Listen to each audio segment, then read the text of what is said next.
Hello, Doug Murin here again. Looks like the lighting could be a tiny bit better. It's not bad. It's nighttime, 11 o'clock our time here in Florida. I've gotten great response to some like the videos that are sending out some information. I want to just take about 4 minutes, 5 minutes, and talk to who are interested in our Seattle outreach. In a nutshell, here's what's happened. About 6, 7 years ago, as a coach, consultant, and researcher, I just collecting mostly anecdotal, but also a lot of other professional studies. I began to see everybody was facing the same problems across the board. For example, 3/4 of the people in nearly every church these days only come once a month, are gone on each Sunday. And I first started getting this feedback from about 6 of the churches I worked with, and started poking around. And I spent quite a bit of time collecting what was going on, and that concerned me. And then we had the bleed off. I started seeing this too, of people dropping out of the church. Basically, most denominations are dropping -2% a year, yet Pentecostals are increasing 2% a year. And that in itself deserves a whole nother video. But my point was, I began to see, we got a problem with our conventional form church. I'm not mad at the church. I got nothing against church. I love the church. But I look at the data and say, we've got to look at some stuff if we're going to be around. And and yet then I looked at the culture, and in personal witness, going door to door, I went to a lot of doors, 1,000. And just as I go around and doing all the research I have been able to get my hands on, all indicators are our culture is hungry for God. And they're very interested in Jesus. They just don't like the way we do church. And we have to accept that. That's okay. Because the church's purpose and aim really is to spread the kingdom of God. The other thing I found is we have a horrendous lack of evangelism. I did an event with about 80 pastors not long ago, and only 4 had done any evangelism emphasis at all the last 4 or 5 years. And when you don't have salespeople, you can have the best product in the world, but you're going to be in trouble.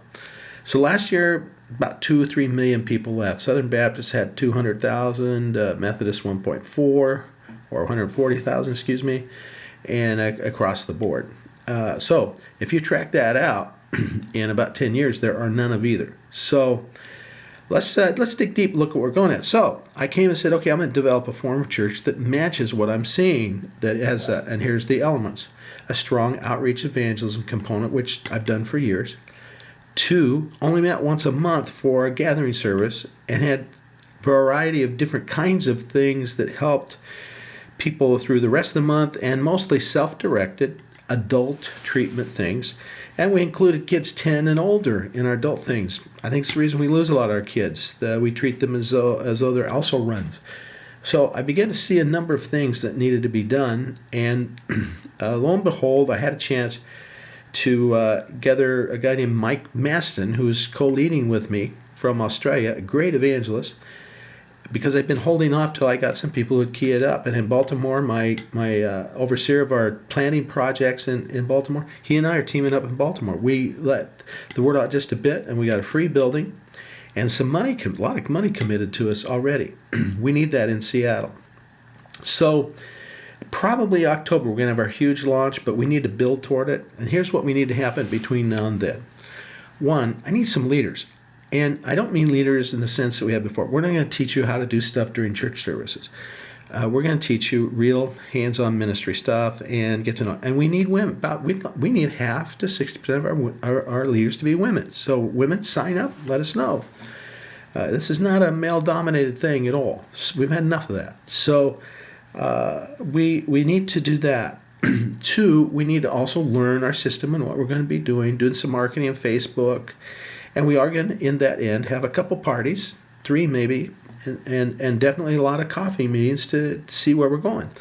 We are committed to only being a group gathered for 8 years.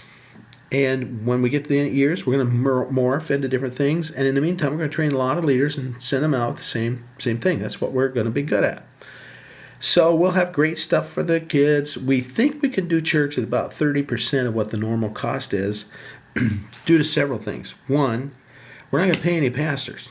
We're going to pay evangelists, which, bring people in. And we're going to commit with 4 other sites to caring for the apostolic leaders, we call them, and the overseers, like Michael. I'm in my organization. It comes in differently. And in Baltimore, and soon Orlando, and we're looking at another place not to be mentioned. So anyway, that's how. And we're going to take a bunch of the money that we have left for social care and love of the city of Seattle. For example, we've kind of put our toes in the water with developing a clinic to help schizophrenic people on the streets, and you'll hear more about that. Seems like it might work as we join with us. We don't know. We've got to work that through together. So here's what we need. We need those leaders. We need people willing to kind of come on and get the culture and kind of have fun together in the next few months before our launch and get some assignments. And we've got to appoint some pastors in the meantime. And third, we need to build our funding base, because even though we're only spending 30% of what most are, we need some money. We need some money right now. So we need to do some Facebook ads. We've got some computer programs we need to set up, and we got to cover some of Mike's time. I've got flights back and forth, so it's going to take some money to get it rolling. I've put a lot into this. Lori and I really don't have it. We're drained out with all these sites because we had to do a lot of the preliminary work to get it going. I needed to help me. And actually what we need is $6,000 this week to keep pace with what we need to do from all the sites. So if you can help us, there's a PayPal link, or preferably you could go to Google Wallet. Our account is Google Wallet, Murren Group, Murren Consultation, MURREN dot consultation at Gmail. Again, MURREN dot consultation at email. And that's our account, gmail.com. That's our account for both Google Wallet and PayPal. Same account number, title. Or you can mail us a check, and I'm going to say it slowly. I'll probably put it in the newsletter if we end up putting it out that way, but it's 109 Amber Sweet Way, Box 188, Davenport, Florida, 33897. I'm going to pull out before I use up my time here and your time. So God bless.